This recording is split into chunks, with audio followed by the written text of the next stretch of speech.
Hi, namaste. Thank you so much for joining in this live session. In this session, I will be talking about. Uh, I was doing this series on my learnings of Buddha's Noble Eightfold Path. So there are eight paths that Gautam Buddha had given that basically to get free from suffering, right? So I'm learning that. So these are all only my learnings. This is not this is like 0.001% of my learnings of Buddha's path, because Buddha's teaching was this one thing, that how to get free from suffering. And that is what at all of us, some of us are conscious of this, that I want to get free from suffering, and some of us are unconscious of it. And but at the end, we all want peace. We all want no suffering, right? We all want no suffering and we want peace, right? And some people consciously go for it by learning how to get free from peace, how to get free from suffering and find peace. And some people, what they do is that they run after the worldly things. They run after money, they run after relationships, and they try to find that peace uh, in those things. And the ultimate thing is that impermanence, everything is impermanent.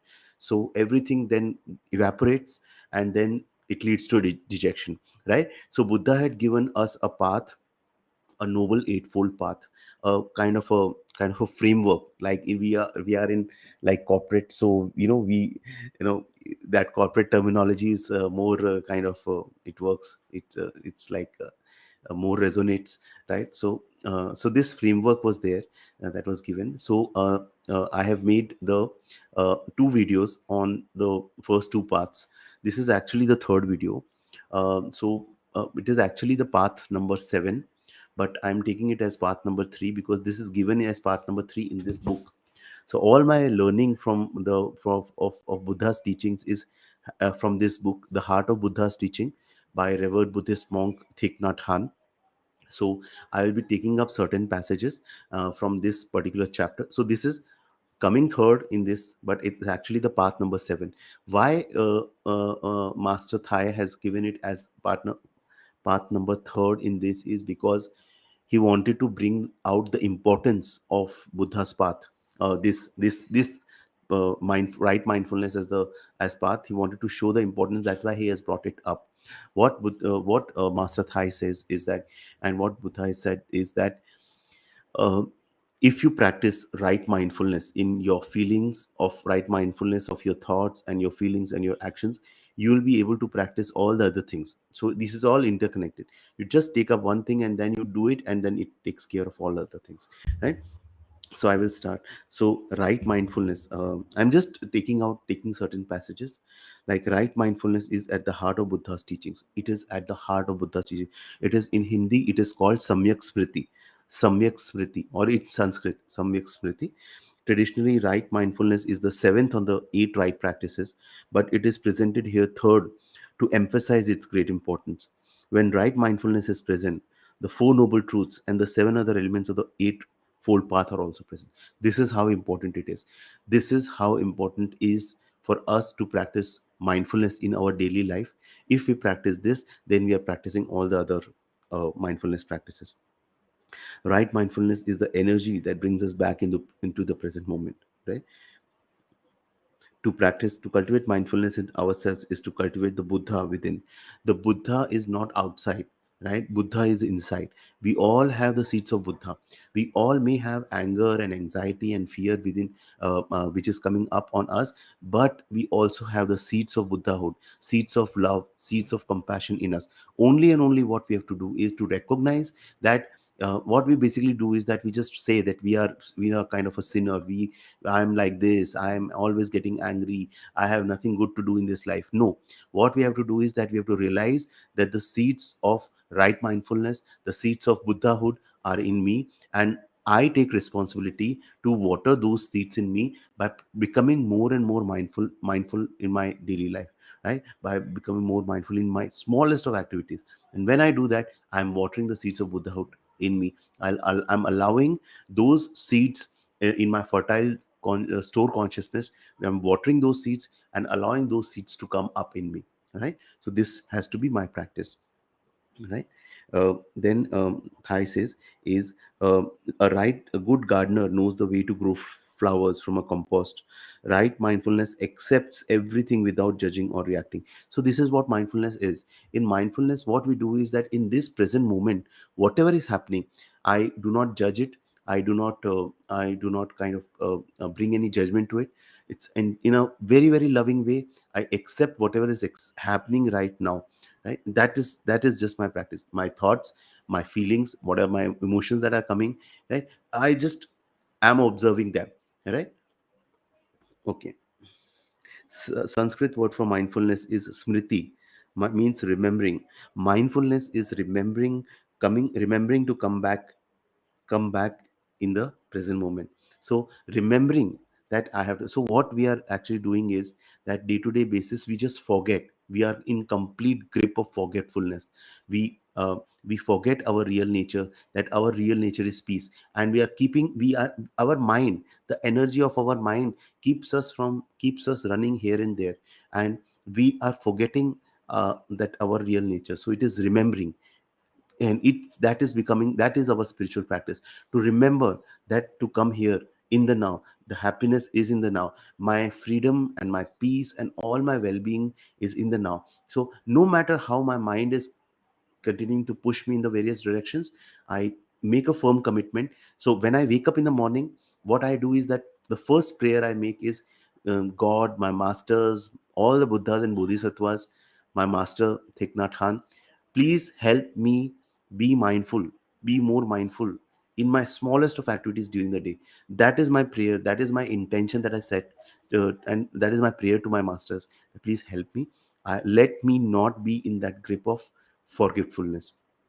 Right. So there are five, I think, miracles of mindfulness, which Thai says is the first miracle is to be present and to be able to touch deeply to the blue sky, the flower, and the smile of our child. Right. So what we do is we forget all these things. We forget. I always say that if you are driving a vehicle and you can see a beautiful tree in front of you while driving. um, if you can recognize it, or if you're walking, if you can recognize it, you have reached a level. You are mindful. Right. And what happens is, during our daily tasks, we just forget these small beautiful things that are in front of us, because we are we are in our mind. Right. So second miracle of mindfulness, Thai says, is to make the other, the sky, the flower, our child, present also. So important thing is that I don't have to do anything else. So first I have to be present of the sky, the flower, the child, and I have to also make them present. This automatically happens. So that's what Thai says, or what Eckhart beautifully says, that in his book Power of Now, when you look at a flower, when you look at a flower with complete mindfulness, with complete presence, Eckhart says the word is presence. When you look at it with a complete presence, the flower becomes alive. When you look at a tree with complete presence, the tree becomes alive. So in my society, we have at the down below, there is a chair. There is a chair on which people sit. There's near the elevator there is a chair. So what my practice is, sometimes what I do is that I just look at that chair with complete mindfulness and complete presence. When I do that, I make that chair also alive. Otherwise, that chair, just people come, sit, and they just go. Nobody appreciates that chair for the work that she's doing. She's taking the burden of so many people.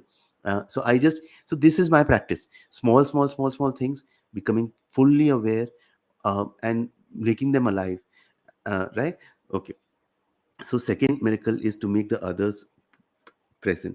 um, um, and there was there's this story that Thai says that husband comes to the apartment of and the beloved, and the beloved was sleeping, and the beloved hears that the person has come, and she says that, are you really there, or I'm dreaming? So the husband says, now we have the opportunity to see each other clearly, but if we do not live deeply in this moment, it will be only a dream. Right. So we are all in a dream. we are all in a dream.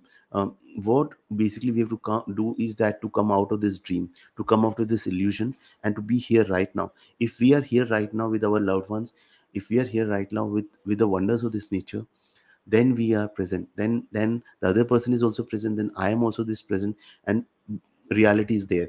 Otherwise it's all an illusion. So it is wrong to say that it is all an illusion. At the same time, it's wrong to say that all this is just reality, right? It depends on what my inner state is.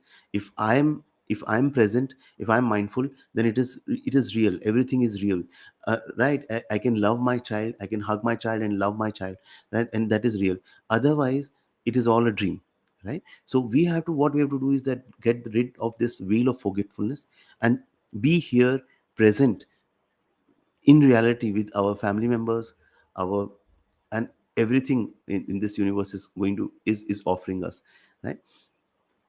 Okay, the third mindfulness, the third miracle, what Thai says, is to nourish the object of your attention. Nourish the object of your attention, whoever is there in front of you, nourish that person, right? It's like in relationships. Thai says that when is the last time you looked at into the eyes of your beloved, of your child, of your of of your wife or your husband, and you can ask, who are you, my darling? Don't be satisfied by a superficial answer. Ask again, who are you, who has taken my suffering as your suffering, right? So when a spouse or a when someone marries us, that person has taken up so much suffering of ours, right? And we need to constantly remind ourselves that that person has volunteered to take up our suffering, so we can like be present for that person, and just for that 1 second, just feel gratitude to that person who has decided to come in our life. Even our children, right? A lot of times what happens is that whatever struggles we see in our life, our children have also decided to take part, volunteer, that okay, we will be there in our struggle and we will help you learn your lessons. So being more and more grateful and nourish that other person, feel gratefulness to them, right? um, if Thai says, if you do not give right attention to the one you love, it's a kind of killing. You are actually killing, right? When you are in a car together, and if you're lost in your thoughts, assuming that you already know everything about her, she will slowly die. But with mindfulness, your attention will water the wilting flower. This is very, very beautiful thing about relationships.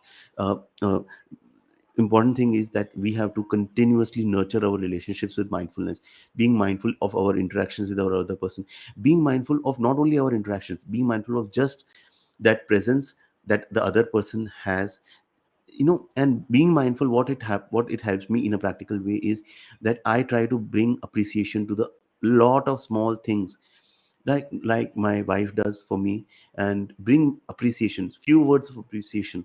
It's like it waters the wilting flower, right? So that through mindfulness, through that regular practice of mindfulness, it will come.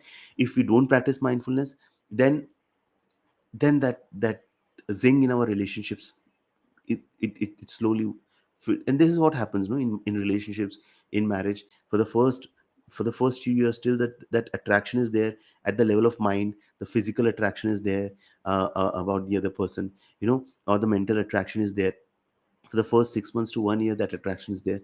And then, since we are not mindful, then it withers away, the attraction withers away, and then we just go our ways. And so that is our practice, to bring more mindfulness in our relationships, so that we can water our relationships, and we can keep it ever alive, right? uh, the fourth miracle, and what I do is that I have this me time with my wife, over a cup of tea, right? And that is all the worries that I have in my life, all the troubles that I have in my life. I do not I do not let them be heavy on myself, and I do not let them interfere with my having a cup of tea with my wife, in peace. And that is what bonds me and my wife, our relationship, and helps us enjoy our tea, right? I always tell my wife one thing, is that I if I'm having tea, if you are with me, if you are sitting with me, and even if you drink tea or not, I'll drink tea more than my wife. So even if you are there with me, you're sitting with me, my tea becomes better, my time that I have becomes better, right? So this is how we need to nurture our relationships. Fourth miracle of mindfulness is to relieve the others suffering. uh, this is like mindful listening, right? Basically we say to our near and dear ones, I know you are suffering, that's why I'm here for you, right? We acknowledge that the other person is suffering, and we say that we are here. We allow the other person to empty his or her heart, and we listen with complete mindfulness, allowing that person to empty his heart out. This is the miracle of relieving suffering. This is a If you are not truly present, if you are thinking about other things, the miracle of relieving suffering cannot be realized. In difficult moments, if you have a friend who can be truly present with you, you know you are blessed. To to love means to nourish the others with appropriate attention. Give full attention to the other person. Thai says beautifully that if you're someone is about to die, if you sit with him stably and solidly, right? What basically a dying person wants, he doesn't want anything. He just wants someone to sit with him in complete mindfulness, in complete presence. This is what Eckhart had been doing. Eckhart, there was a lady, and Eckhart was just being with her in her last days. That is what is required. That alone may be enough to help him live life with ease. Your presence is like a mantra, sacred speech that has a transforming effect. Again, I'm saying, what Thai is saying is that you need not, we do not need to speak too much. Even our presence is a mantra. Even we can just be there with that person and practice mindful breathing with that energy of mindfulness, with that energy of presence. That energy of presence can bring so much peace to that other person, right? Right. So this is so important that we have to, if we want to bring peace to other people in our life, what we need to do is to practice our own mindfulness, practice our own peace. And that peace will, it will not be communicated through words, it will be communicated without words, right? Your presence is like a mantra, a sacred speech that has a transforming effect. When your body, speech and mind are in perfect oneness, that mantra will have an effect even before you utter a word, right? So this is the fourth miracle. The fifth miracle of mindfulness is looking deeply, vipassana, which is the second aspect of meditation, right? So what we do is that we look deeply into the nature of things. We shine the light of mindfulness on the object of your attention, and at the same time you shine the light of mindfulness on ourselves, right? Vipassana, the insight that we get. The sixth miracle is understanding. When we understand something, when we often say I see, we see something we hadn't seen before. Seeing and understanding comes, right? When we understand someone, we cannot help but love. So Thai says that love is, the deeper meaning of love is understanding. Understanding, bringing more and more understanding towards the other person. What we have to do is we have to just be mindful, practice mindfulness, and that understanding will come, right? Seventh miracle is transformation. When we practice right mindfulness, we touch the healing and refreshing elements of life and begin to transform our own suffering and the suffering of the world. We only have to know that we are smoking. This is beautiful, right? Is that when I'm smoking, when I don't smoke, but when Thai is just giving the example of smoking, that when I'm smoking, I just have to know that I'm smoking, and I don't think 10 different things. So you might be under having any problem of like smoking or drinking, no problem. Even if you are doing that, or even if you're angry, even if when you're doing that, just try to bring that 1% mindfulness, that right now just be completely aware that I'm smoking, or I'm angry, or I'm drinking alcohol. Be with that, be with that feeling, be with that awareness. That awareness will help you look deeply into your suffering, that what is the suffering that is there in me, that is causing me to be angry, or that is causing me to smoke, or that is causing me to drink. And that's awareness will help you come out. There was in my yesterday's session, there was someone who was sharing some article, on one comment is that I'm fully confused, and I don't know what to do. The important thing is that if you, that awareness is coming in you, that you are confused, that you don't have clarity, be with that awareness. Be with that awareness that these feelings are in you, that you are stuck and you are confused, and that awareness will help you move out of that confusion, right? And thai Thai also says that the practice of mindfulness helps to see the desire in the effects clearly, and eventually you will find a way to stop. Thai also says the importance of a sangha here. Sangha, a community, right? So Thai says that one man who came to Plum Village had been trying to stop. So try to be in a community. So if there are people who who want to stop smoking or stop drinking, like they have this Alcoholics Anonymous community. So when you are in a community like that, or when you are in a community of meditators, and that energy of meditation actually will help you stop. So Thai says that when he was Plum Village community, this is the community in France that Thai has, and he came, and the group energy was so strong that he said that no one else is smoking, why should I smoke? And he left smoking. So this is the power of the community, right? uh, okay. What I will do is that this is the first part. Then Thai says about some things about the Satipatthana Sutra. Satipatthana Sutra is said to be the sutra that is the most important sutra in Buddha's teachings, and this is actually the sutra that people, the monks and nuns, when they leave this body, they are recited this sutra. So Thai says that there are three sutras that are most important, that these sutras you need to memorize. One is the Satipatthana Sutra, the discourse on the four establishment of mindfulness, which is basically the becoming aware of the four mindfulness, four body, mind, mental formations. There are four things, and second is the discourse on the full awareness, which is the Anapansati Sutra, and the third is the discourse on knowing the better way of living alone. Thai says that we might want to keep these three books by our bedside and take them with you when you travel. So what I do is that since this chapter is a bit broad, then I will actually take these things in the others. I hope some of you may find this interesting. I am learning. I am on my path of learning more on the Buddhist knowledge and Buddha's teachings. So I'm just sharing my limited learnings. So I will be bringing the Satipatthana aspects in the of this chapter in the second video. So there will be maybe this I'll have to divide into three parts so that it is more easier to digest. Please do share your thoughts and comments, and I'll be bringing other topics also on the more kind of a practical topics. But these are also some videos that I'm thinking to do, so that maybe someone who is interested can benefit it. And what I'm just sharing is my own learning. So I hope this was useful. Thank you so much for watching. Have a good Sunday. Enjoy. Take care of yourself, and be mindful. Be more and more mindful. Thank you so much. Thank you. God bless you. Bye.